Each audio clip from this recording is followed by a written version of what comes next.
Hi friends, మనం ఒక website start చేయాలంటే మనకి ఫస్ట్ రిజిస్టర్ చేయవలసిన థింగ్స్ ఏంటంటే ఫస్ట్ మనం ఒక డొమైన్ నేమ్ బుక్ చేయాలి. అదేవిధంగా వెబ్ హోస్టింగ్ అనేది తీసుకోవాలి. ఈరోజు వీడియోలో మనం డొమైన్ నేమ్ తీసుకునేటప్పుడు మనం ఎటువంటి జాగ్రత్తలు తీసుకోవాలి. తరచుగా మనం ఏమైనా కొన్ని లాట్ ఆఫ్ పీపుల్స్ చేసే కొన్ని కామన్ మిస్టేక్స్ ఉంటాయి. ఆ కామన్ మిస్టేక్స్ ఏంటో ఈరోజు వీడియోలో మనం డిస్కస్ చేసుకుందాం. దానికి కావాల్సిన సొల్యూషన్ ఏంటి కూడా మీకు ఈరోజు వీడియో మీతో నేను షేర్ చేసుకుంటాను. ఫస్ట్ పెద్ద మిస్టేక్ ఏంటంటే ప్రీ డొమైన్ తీసుకోవడం. చాలా వరకు ఏంటంటే కొంతమంది ఏంటంటే ఫ్రీగా అంటే ఎంటైర్లీ ఫ్రీగా వస్తుంది కదా అని ఏ ప్లాట్ఫామ్ నుంచి డొమైన్ నేమ్స్ అయితే తీసుకుంటారు. అది రికమెండెడ్ వే కాదు. డొమైన్ అన్నది ఒక్కసారి మీరు రిజిస్టర్ చేసుకున్న తర్వాత ఆ డొమైన్ అన్నది మీరు ఇయర్స్ అండ్ ఇయర్స్ యూజ్ చేస్తారు కాబట్టి ఎట్టి పరిస్థితుల్లో ఫ్రీ డొమైన్ ఆప్షన్ మీకు వెళ్ళకండి. ఇనిషియల్గానే మీరు మనకి డొమైన్ రిజిస్టర్స్ అని ఉంటాయి. ప్రత్యేకంగా డొమైన్ రిజిస్టర్స్లో మీరు డొమైన్ అన్నదే రిజిస్టర్ చేసుకోండి. కాస్ట్ అయితే అవుతుంది, ఓకే, కాస్ట్ అయితే అవుతుంది. బట్ అయినప్పటికీ కూడా మనం ఆ పెయిడ్ ఆప్షన్లోనే మనం డొమైన్స్ అన్నది మనం తీసుకోవాలి. నెక్స్ట్ ఇంకోటి ఏంటంటే మనకి కొన్ని హోస్టింగ్ కంపెనీస్ హోస్టింగ్ ప్యాకేజ్తో పాటే ఫ్రీ డొమైన్స్ అయితే ప్రొవైడ్ చేస్తాయి. అలా తీసుకునేటప్పుడు మీరు అక్కడ మీకు కాస్ట్ అనేది మీరు పే చేస్తున్నారు. ఆల్రెడీ హోస్టింగ్కి కాస్ట్ పే చేస్తున్నారు కాబట్టి వాళ్ళు మీకు 1 year డొమైన్ అన్నది ఫ్రీగా ఇస్తారు. అక్కడ మీరు చెక్ చేసుకున్న పాయింట్ ఏంటంటే రెన్యువల్ టైంలో ఆ డొమైన్ కాస్ట్ అనేది ఎంత పడుతుంది అన్నది కూడా మీరు ఒకసారి చెక్ చేసుకోండి. లేదు అంటే మీరు ఆ రెన్యువల్ టైం వచ్చే ముందే మీరు ఆ డొమైన్ రిజిస్టర్ ప్లాట్ఫామ్కి దాన్ని ట్రాన్స్ఫర్ చేసుకునే ఫెసిలిటీస్ ఎలా ఉన్నాయి అన్నది కూడా మీరు ముందు ఒకసారి రివ్యూ చేసుకుని ఆ వెబ్ హోస్టింగ్ ప్యాకేజ్ తోటి మీరు డొమైన్ అన్నది తీసుకోవచ్చు. ఇక్కడ మేజర్ థింగ్ ఏంటంటే మీకు జీరో కాస్ట్ పడుతుంది కదా అని ఎంటైర్లీ డిఫరెంట్ ప్లాట్ఫామ్స్లో ఏదైనా డిఫరెంట్ ఎక్స్టెన్షన్స్ మనకి ఏంటంటే డొమైన్స్ వచ్చి .com ఉంటుంది, .in ఉంటుంది, .net ఉంటుంది, ఇలా డిఫరెంట్ టీఎల్డీస్ అంటే మనం ఈ ఎక్స్టెన్షన్స్ ఉంటాయి కదా. ఈ ఎక్స్టెన్షన్లో వాళ్ళు ఏంటంటే డిఫరెంట్ ఎక్స్టెన్షన్స్ తెస్తారో మనకి అటువంటి ఎక్స్టెన్షన్ మీరు ఫ్రీగా వస్తుంది కదా అని కమర్షియల్ ప్రాజెక్ట్స్ ఎవరైతే ఇంపార్టెంట్ ప్రాజెక్ట్స్ కమర్షియల్ ప్రాజెక్ట్ ఎవరైతే చేస్తున్నారో వాళ్ళు మాత్రం ఈ పర్టికులర్ మిస్టేక్ చేయదు. ఓన్లీ లెర్నింగ్ పర్పస్లో ఓకే, మీరు ఓన్లీ నేర్చుకునే స్టేజ్లో యాజ్ ఎ స్టూడెంట్ కింద అవ్వచ్చు, లేదా యాజ్ ఎ ప్రాక్టీషనర్ కింద అవ్వచ్చు. ఓన్లీ లెర్నింగ్లో మీకు ఒక డొమైన్ కావాలనుకుంటే ఇట్స్ ఓకే. కానీ కాకపోతే మీరు కమర్షియల్గా వెళ్ళాలనుకున్నా లేదా ఫుల్ ఫ్లెడ్జ్డ్ సీరియస్ ప్రాజెక్ట్ చేయాలనుకున్నా సరే మీరు ఎట్టి పరిస్థితుల్లో ఫ్రీ డొమైన్స్ తోటి మీరు మూవ్ అవుట్ అవ్వడం అనేది బెస్ట్ ఆప్షన్ అయితే కాదు. నెక్స్ట్ వచ్చేటప్పటికి రాంగ్ డొమైన్ ఎక్స్టెన్షన్ సెలెక్ట్ చేసుకోవడం. ఇక్కడ ఏంటంటే మనకి మేజర్గా ఏంటంటే మన ఇండియాలో డొమైన్ రిజిస్టర్ చేసేటప్పుడు మనం ఫస్ట్ చూసుకునే ఎక్స్టెన్షన్ ఏంటంటే .com తీసుకుంటాం. ఎందుకంటే జనరల్గా డొమైన్స్ అనేటప్పటికి అందరి దృష్టిలో వచ్చేది ఏంటంటే .com అని వస్తుంది. నెక్స్ట్ మన ఇండియా స్పెసిఫిక్గా చూసుకుంటే .in డొమైన్. నేను అయిగా రికమెండ్ చేసేది ఏంటంటే మీరు .com ఉంటే ఫస్ట్ .com తీసుకోండి, లేదా .com అవైలబుల్ లేకపోతే .inకి వెళ్ళండి. .com తీసుకున్న తర్వాత అవసరమైతే .in మీరు రిజర్వ్ చేసుకోండి, ఓకే. వేరే ఎక్స్టెన్షన్స్ మనకి డిఫరెంట్ వేరే ఎక్స్టెన్షన్ లైక్ .xyz అవ్వచ్చు, .in ఇలా డిఫరెంట్ ఎక్స్టెన్షన్స్ ఉంటాయి. వాటికన్నా మీరు .comకి .inకి ప్రిఫరెన్స్ ఇవ్వండి.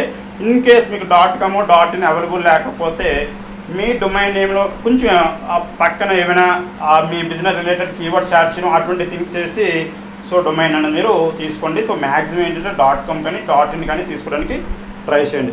నెక్స్ట్ వచ్చేటప్పటికి ఏంటంటే ఆ డొమైన్ నేమ్ అనేది మరీ ఎక్కువ లెంత్ లేకుండా చూసుకోండి. మనకి అరౌండ్ ఏంటంటే ఒక 15 characters అనేది మనం ఉంటూ అంతకన్నా ఎక్కువ ఉంటే మీకు అంత ఉండదు. నెక్స్ట్ ఏంటంటే యూజర్స్కి మీరు ఆ డొమైన్ నేమ్ చెప్పేటప్పుడు ఈజీగా వాళ్ళకి అర్థమయ్యేవాళ్ళు, ఆ స్పెల్లింగ్ కూడా ఈజీగా వాళ్ళకి తెలుసుకునే విధంగా ఉంటే ఇట్స్ బెటర్. ఎందుకంటే two long and complicated names అయితే మీరు ఈ డొమైన్ నేమ్కి సెలెక్ట్ చేసుకున్నది బెస్ట్ ఆప్షన్ అయితే కాదు. నెక్స్ట్ వచ్చేటప్పటికి డొమైన్ నేమ్లో నెంబర్స్, నెక్స్ట్ హైపన్స్, డాష్ ఇలాంటివి ఇంక్లూడ్ చేసుకోకుండా ఓన్లీ ఆల్ఫాబెట్స్, ఓకే, ఆల్ఫాబెట్స్ వచ్చేలా చూసుకుంటేనే బెస్ట్ ఆప్షన్. నెక్స్ట్ ఇంకోటి ఏంటంటే డొమైన్ రిజిస్టర్ చేసేటప్పుడు మనం ఆల్రెడీ ఎస్టాబ్లిష్డ్ డొమైన్ నేమ్స్ ఉంటాయి, ఆల్రెడీ ఎస్టాబ్లిష్డ్ ట్రేడ్ మార్క్స్ అనేవి. ఇంపార్టెంట్ ఏంటంటే ట్రేడ్ మార్క్స్ అంటే వేరే వాళ్ళ బిజినెస్ అంటే వాళ్ళ బ్రాండ్ నేమ్స్ని లీగల్గా ప్రొడక్షన్ చేసుకోవడం కోసం ట్రేడ్ మార్క్స్ అయితే చేయించుకుంటారు. అటువంటి కేసులో మీరు ఏంటి ఆ ట్రేడ్ మార్క్స్ని కనుక మీరు మీ యొక్క డొమైన్లో యూజ్ చేస్తే ఫర్దర్గా మీకు లీగల్ కాంప్లికేషన్స్, లీగల్ ఇష్యూస్ వచ్చే అవకాశాలు ఉంటాయి. కాబట్టి ఎట్టి పరిస్థితుల్లో మీరు trade marks already existed trade marks మీద ఉన్న అటువంటి ట్రేడ్ మార్క్స్ మీద ఉన్న డొమైన్స్ అయితే మీరు మీ అంటే ఆ డొమైన్ బుక్ చేయడం కానీ లేకపోతే అందులో ఏదైనా పదాలు యాడ్ చేయడం అటువంటి ఆప్షన్స్ అయితే మనం చేయడం అనేది కరెక్ట్ ఆప్షన్ అయితే కాదు. మనం ఏంటంటే ట్రేడ్ మార్క్ నేమ్స్ అనేది మనం యూజ్ చేయడానికి స్కిప్ చేయాలి. ఓకే. నెక్స్ట్ వచ్చేటప్పటికి ఇంపార్టెంట్ థింగ్ ఏంటంటే కొన్ని ప్లాట్ఫామ్స్ ఏంటంటే డొమైన్ నేమ్స్ అనేవి ఫస్ట్ ఇయర్ తక్కువ కాస్ట్కి ఇస్తాయి, రెన్యువల్ చేసే టైంలో మనకి కాస్ట్ ఎక్కువ ఉంటాయి. కాబట్టి ఏంటంటే చాలా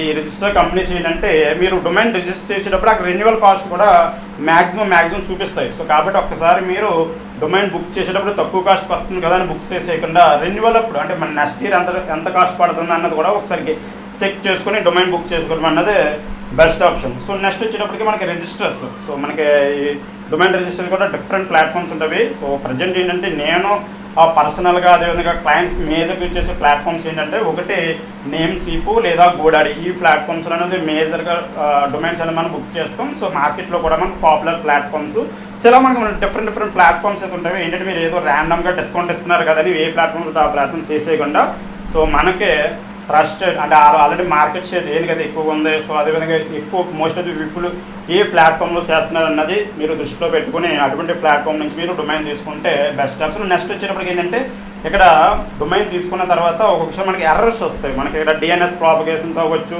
సో డిఎన్ఎస్ సెట్టింగ్స్ ఇవన్నీలో ఏంటంటే మనకి ఒక్కొక్కసారి మనం ఎక్కడ స్ట్రక్ అయితే సపోర్ట్ అనేది తీసుకుంటాం. మనం ఆ పర్టికులర్ కంపెనీ నుంచి ఆ ప్లాట్ఫామ్ నుంచి మనం టికెట్స్ రైట్ చేయడం అవ్వచ్చు, కాల్ చేయడం అవ్వచ్చు, లేదా ఈమెయిల్ అవ్వచ్చు.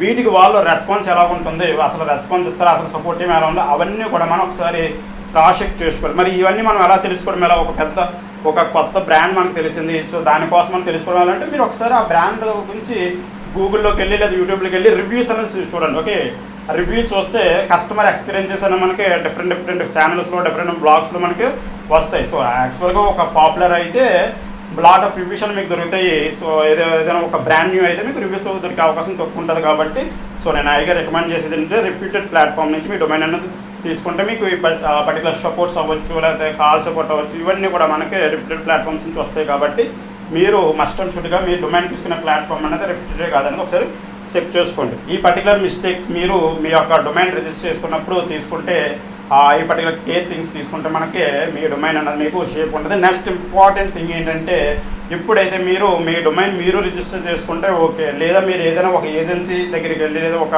వెబ్సైట్ డిజైన్ కంపెనీ దగ్గరికి వెళ్ళి మీ డొమైన్ రిజిస్టర్ చేయించుకునేటప్పుడు వాళ్ళు ఆ డొమైన్ని మీ డీటెయిల్స్తో రిజిస్టర్ చేస్తున్నారా లేదా ఆ పర్టికులర్ కంపెనీ డీటెయిల్స్తో రిజిస్టర్ చేస్తున్నారా అన్నది కూడా మీరు ఇంపార్టెంట్గా చెక్ చేసుకోవాలి. ఎందుకంటే మనకి రిజిస్ట్రేషన్ ఇన్ఫర్మేషన్ ఉంటుంది ప్రతి డొమైన్కి. ఆ రిజిస్ట్రేషన్ ఇన్ఫర్మేషన్ అన్నదే ఆ డీటెయిల్స్ ఎవరైతే ఇచ్చారో ఆ డీటెయిల్స్ రిజిస్ట్రేషన్ ఇన్ఫర్మేషన్ అనేది ఏ పర్సన్ ఇచ్చారో ఆ పర్సన్ ఆ డొమైన్కి ఓనర్షిప్ అనేది ఉంటుంది. ఓకే, సో ఆ ఓనర్షిప్ అన్నది మీద ఉందా లేకపోతే ఆ ఏజెన్సీది ఉన్నదని మస్ట్ అండ్ షుడ్గా మీరు చెక్ చేసుకోవాలి. సో ఫ్యూచర్లో ఆ డొమైన్ ట్రాన్స్ఫర్ అవ్వచ్చు, లేకపోతే డొమైన్ ఆ ఓనర్షిప్ వచ్చి ఇవన్నీ ఇష్యూస్ రైజ్ అవ్వకుండా ఉండాలి అనుకుంటే మీరు ఆ మస్ట్ అండ్ షుడ్గా డొమైన్ అన్నది మీరంతా మీరు రిజిస్టర్ చేసుకునేది బెస్ట్ ఆప్షన్. లేదు మీరు రిజిస్టర్ చేసుకుని ఏ డిఫికల్టీస్ ఫేస్ చేస్తున్నా సరే, ఓకే, మీరు డొమైన్ రిజిస్టర్ చేయడంలో ఏ డిఫికల్టీ ఫేస్ చేస్తున్నా మీకు టెక్నికల్ హెల్ప్ కోసం మీరు ఏజెన్సీస్ని అప్రోచ్ చేయాలనుకోండి. అటువంటి కేసులో మీరు మస్ట్ అండ్ షుడ్గా ఏజెన్సీ వాళ్ళతో మీరు క్లియర్గా మాట్లాడుకుని మీ డొమైన్ మీరు మీ మెయిల్ తోటి మీ యొక్క మొబైల్ నెంబర్ తోటి అదేవిధంగా మీ యొక్క అడ్రస్ తోటి మాత్రమే డొమైన్ అనేది రిజిస్టర్ చేసుకోవడం బెస్ట్ ఆప్షన్.